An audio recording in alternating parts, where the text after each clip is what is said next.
मेरे सभी सम्मानित मदरसा आधुनिकीकरण शिक्षक साथियों को मेरा नमस्कार। मैं पंकज मिश्रा, मदरसा आधुनिक शिक्षक। दोस्तों, जैसा कि आप जानते हैं कि मदरसा आधुनिकीकरण शिक्षकों की समस्या इस समय काफ़ी गंभीर विषय बना। उसके समाधान के लिए प्रयास किए जा रहे हैं। प्रयास सफल होता भी दिखाई दे रहा है, सफल भी होगा, ये मैं पूर्ण विश्वास के साथ कह सकता हूँ।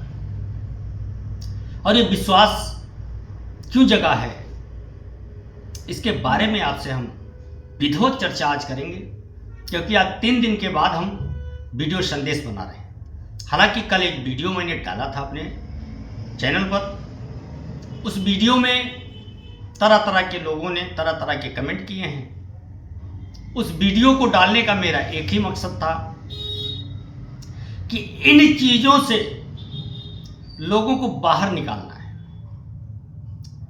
बाहर कैसे निकलेगा?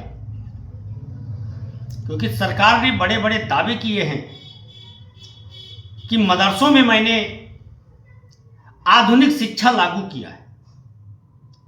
और कल का जो वीडियो का रिपोर्टिंग था, उस वीडियो को देख करके सरकार और उसमें पढ़ाने वाले हाफिज मौलाना की सारी पोल खोल रहा है। क्योंकि उसमें उन बच्चों को शिक्षा दी गई है, वो 12th में पढ़ रहे हैं बच्चे, और उसमें जो बेसिक चीजें हैं उनको नहीं बताई गई। उधर तो सरकार ये दावा कर रही है, सरकार को कोई सलाह दे रहा है, अल्पसंख्यक मंत्रालय में बैठे अधिकारी, सरकार के सलाहकार जो बने बैठे हुए हैं, वो सलाह दे रहे हैं कि हाफिज मौलाना को ट्रेनिंग करा करके और आधुनिक सब्जेक्ट उन्हीं से पढ़वाना चाहिए। और उसमें एडेड मदरसों के वो फर्जी मौलाना लगे हुए भी हैं।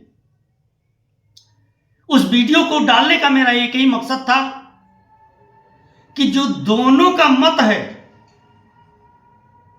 एक जैसा लग रहा है। सरकार कह रही है कि मैं मदरसों में क्वालिटी एजुकेशन को बेहतर बनाने का काम किया है।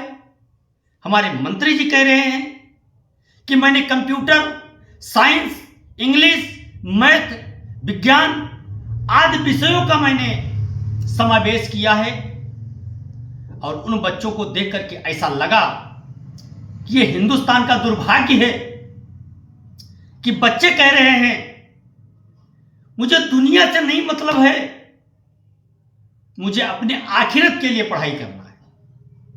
जबकि उन बच्चों को यह पता होना चाहिए कि जो वो कुर्ता और पैजामा पहने हुए थे, ये टेक्नोलॉजी के बल पर उसको सिया गया। जो एंड्रॉइड मोबाइल चला रहे थे, साइंस ने उनको ये चीज दिया। मेरे भाई, जो चप्पल पहने हुए थे, साइंस की वजह से उनको मिला। उन्होंने कहा कि मुझे बस केवल मौलाना बनना है, और इसलिए बनना है कि मुझे अपने आखिरत में काम आए, मेरे मृत्यु के बाद वो काम आए, और मुझे कुछ नहीं चाहिए। मेरे भाई, अगर उनको कुछ नहीं चाहिए तो उनको किसी एक स्थान पर जाकर के मौन धारण करके और उनको फकीर बन जाना चाहिए। क्योंकि फकीर को दुनियादारी से नहीं मतलब होता है। इससे यह प्रतीत हो रहा है कि उसमें पढ़ाने वाले शिक्षक केवल धार्मिक शिक्षा पर फोकस दे रहे हैं। और सरकार जो वादा कर रही है, जो दावा कर रही है कि हमने मदरसों में क्वालिटी एजुकेशन का सम्मेलन किया है, वो उस इंटरव्यू में तो नहीं दिखा। बाकी आगे भगवान जाने कैसा उनका एजुकेशन, क्वालिटी एजुकेशन एडेड मदरसों में चल रहा है, कैसा वहां पढ़ाने वाले टीचर पढ़ा रहे हैं। ये दुर्भाग्य है। मेरे भाई, आपसे मैं ये कहना चाहता हूं कि इन चीजों से आपको बाहर निकलना पड़ेगा। मेरे निगाह में इसको जाहिलियत कहते हैं। धार्मिक शिक्षा अनिवार्य है, ठीक है, धार्मिक शिक्षा आप करिए, बेशक करिए, वो पूरा अधिकार आपका है। लेकिन उसके साथ साथ अगर दुनियावी तालीम के साथ साथ आपने दुनियावी तालीम नहीं हासिल किया है तो आप क्या बनेंगे?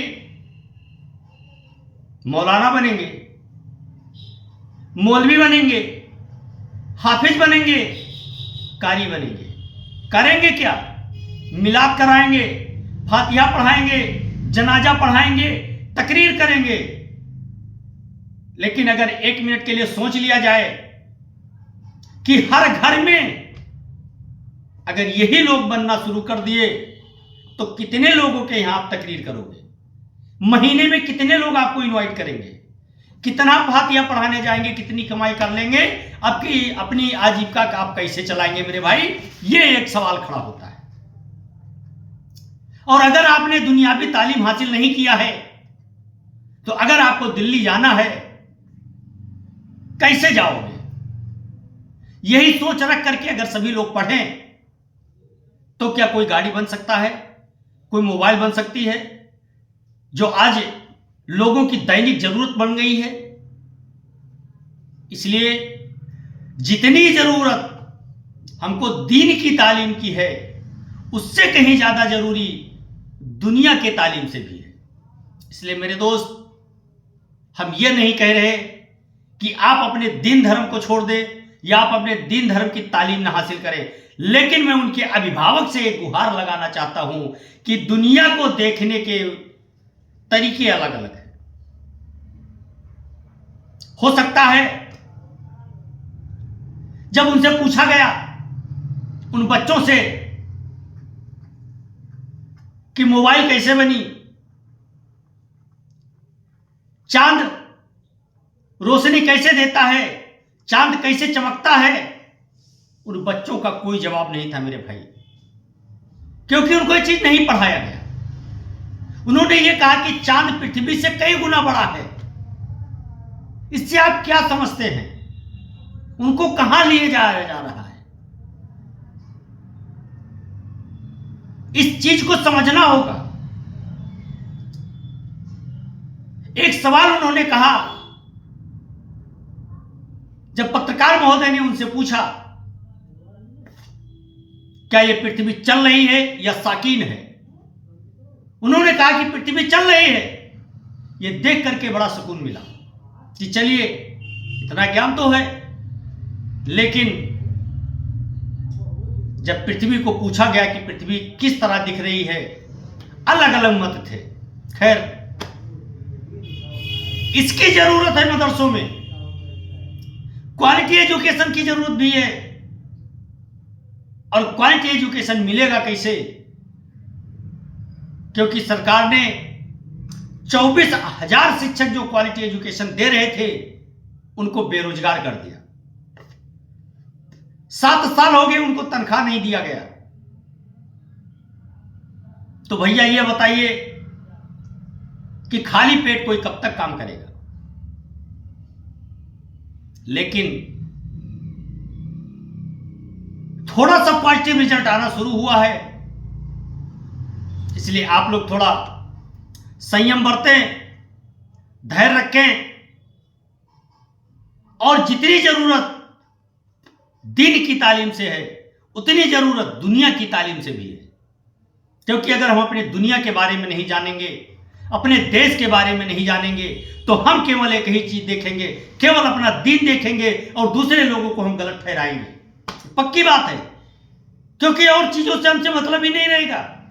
उन चीजों की जब मुझे जानकारी नहीं रहेगी तो हम उनसे बहस करेंगे, वहीं पे उत्पात होगा, विवाद वहीं पैदा होगा और ये राजनीतिक पार्टियां उसका लाभ उठाएंगी, हिंदू मुसलमान करके दोनों को लड़ाने का प्रयास करेंगी, दोनों को एक दूसरे को बांटने का काम करेंगी और वो अपने राजनीतिक एजेंडा को आपके ऊपर थोपने में सफल हो जाएंगे, जैसा कि अभी कुछ पार्टियां करती आई हैं। वर्तमान दृश्य दिखाई दे रहा है, केवल इस समय वोटों की राजनीति की जा रही है, न कि आपके भावनाओं से।